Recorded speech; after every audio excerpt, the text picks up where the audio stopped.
we know we can trust our guests when they talk to us. So my wife and I got on a plane. She spent 4 days training with Dr. John. We brought back all the equipment. Amazing stuff. And the good news is technology, as the young people here know, doubling in 9 months. And the bad news for me is the economics of it. Because I used to be able to have a piece of equipment for 10 years and think it was the swiftest thing in the world. 3, 4 years now. It's dated. We have a new piece of equipment. Last week, our medical team is training on. We have the most sophisticated piece of equipment before that called an undermed that picks up biofrequency and tests things like nothing can test things. This one tests 10 times more, 100,000 parameters tested. How fast? I got the undermed 4 years ago. I got the new machines 2 months ago. That's how quick the transformation. Steve Jobs, by the way, his wife came to us twice, just couldn't get him off the fruit. The man would still be here today if he stopped eating the fruit. He was a sugar addict like most of these poor people. He prolonged his life 8 times more than most pancreatic cancer, but fruit's just as bad as white sugar. For any disease, and certainly pancreatic cancer, it's the worst thing you could do. And before his death, he said, "You think it's going fast? Now, you wait. Because the next generation, every 2 months, we're going to double technology." I said, "What's after that?" He said, "Probably every other day." You follow me? That's how fast the brains are going. You know, the indigo children that are coming. I watch my children. Never been trained on a computer. They know how to operate from a year old. How's that happen? It's what we call symbiotic universal consciousness, that connectivity that we spoke about. For people my age, we struggle. I have this computer, I struggle putting it on and off, getting it to show up. Anything happens, I yell for the youngest member, any 4-year-olds here. So you are light and we cannot show it.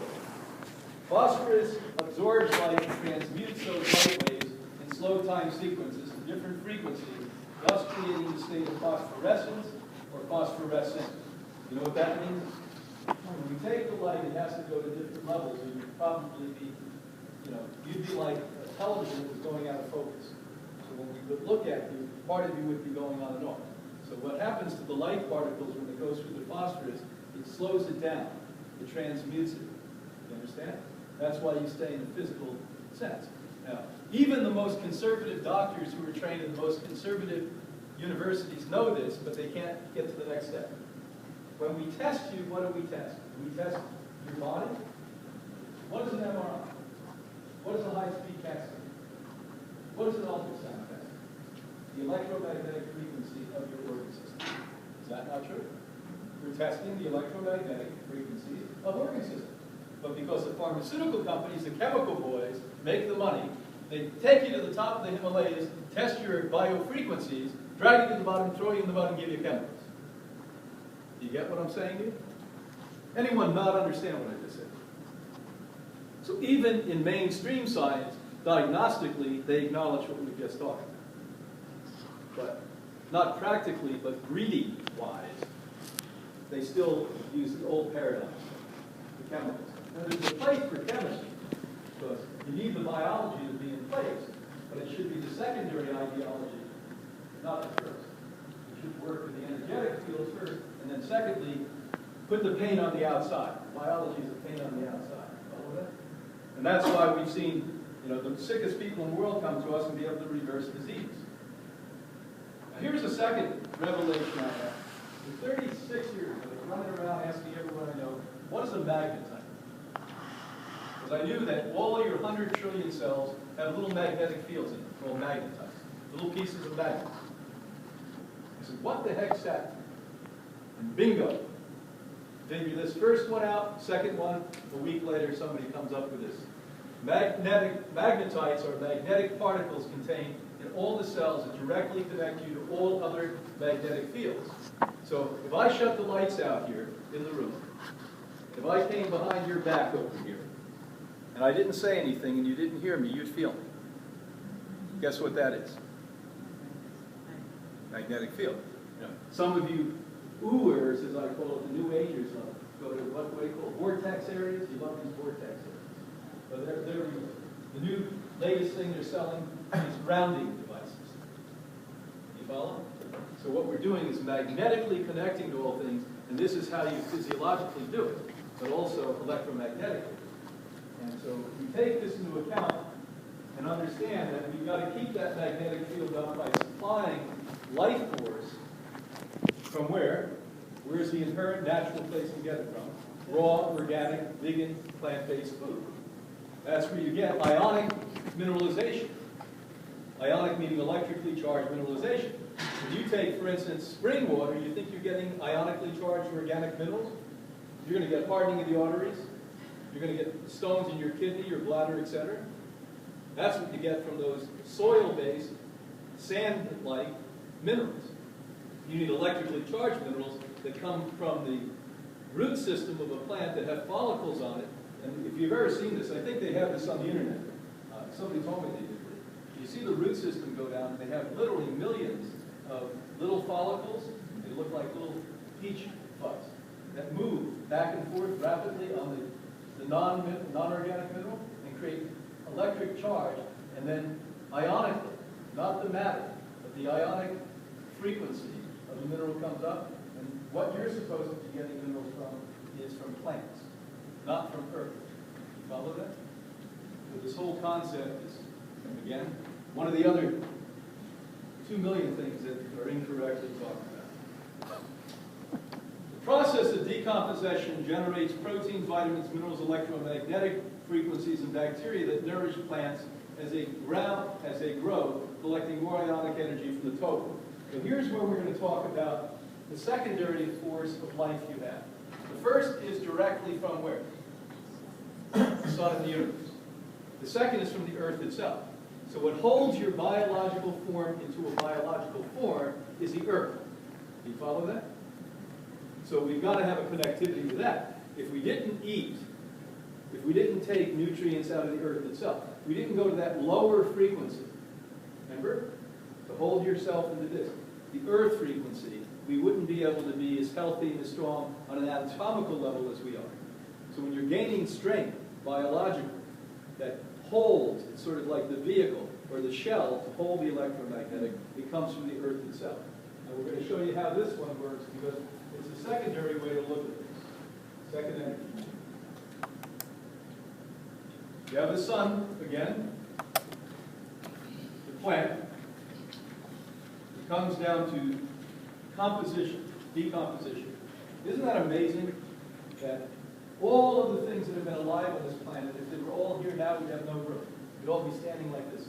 But because they fall apart. One of the most brilliant things I've ever seen on television, I don't watch much television, is Discovery had about 2-3 years ago a series on what happens 50 years, 100 years, 200 years, 500 years after man was here. How many of you saw this? This is more homework. It's brilliant stuff.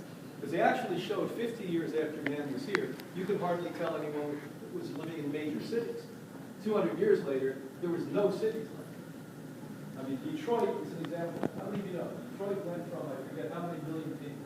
Was it 4 million or 5 million people? 200,000 people? And there's entire neighborhoods that are shutting off the lights, and the plants already, 5 or 10 years into this, are taking over the neighborhoods. And within 5 to 10 years, you won't see homes in those neighborhoods. And that's in Detroit, where hardly anything grows. Can you imagine down here? Oh, Lord God. We'll be gone in 2 weeks. Keep cutting them off. So now you have the leaf, after it gives the what? The energy, it decomposes. That becomes earth, that becomes minerals, that becomes stone. They then become plants again, that become compost. Cycle of life. Isn't that amazing? So that's how the energy of the planet, the energy of the soil itself, is so incredibly important. What's our problem? Some of you got all upset about organic food about 2 weeks ago when Stanford University rightfully said, when we tested organic food, it's not any more nutritious than organic food. Why? Because most commercial organic food is not more nutritious. I have a good friend that's brilliant on this, an agricultural scientist. He explained to me that the average organic food now grown in mega farms has, the soil is 2 to 3% organic. It's not your local organic farmer, your biodynamic farmer, that has 20% organic. Now, Certainly we want to buy even from the mega farms organic food because we don't have what? Pesticides, fungicides, herbicides, genetically modified. Currently, not genetically. That's going to change that.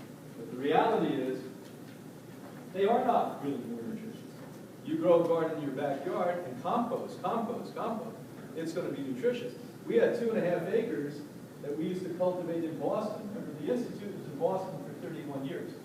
This is our 25th anniversary, our silver anniversary here in Florida. And the reality is, that soil was so incredibly rich, I could have eaten. And I'm not saying that joking. It just smells so incredibly good. You were attracted, like children do, to eat the soil.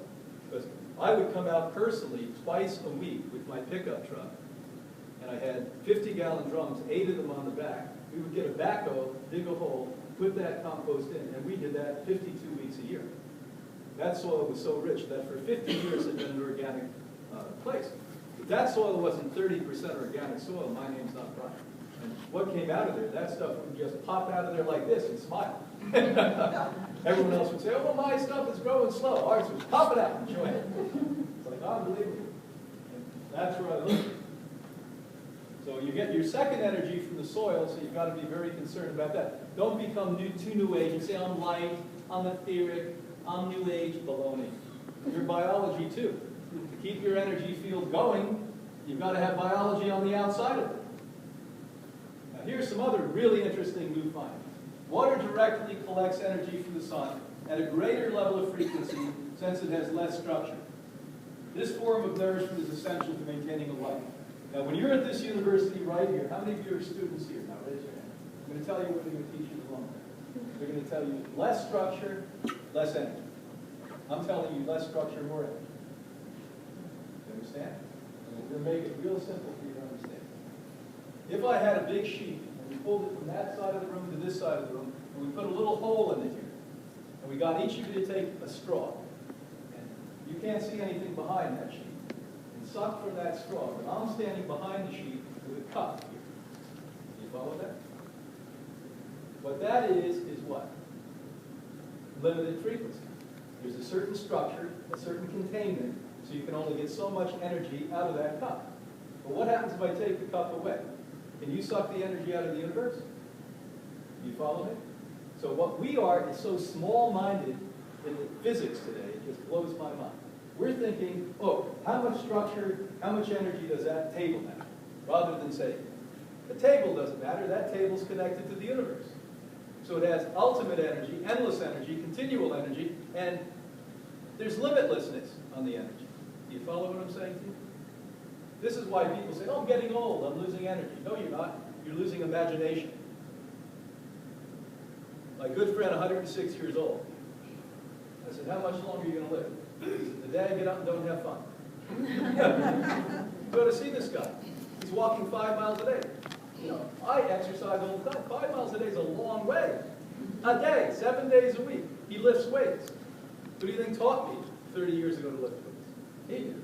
He said, you're going to kill yourself. He said, don't lift it like that. That's what happens when you get over this whole degradation ideology that we throw up with. And what most people do is they get old and want to get old because they have unbelievably crappy lives, unhappy lives. Why people get sick and they're happy about being sick is they're afraid to jump off a cliff. Rather than kill themselves and blame the cancer or some other disease, I'm getting sick. But it's a shift of mind, a shift of consciousness that changes whether or not you're sick or well. At Hippocrates, every single person gets psychotherapy. Why? It's the most important thing we do. Not the sprouts, it's not the raw food. I don't get you to change your mind, you're not going to change your life. You follow me?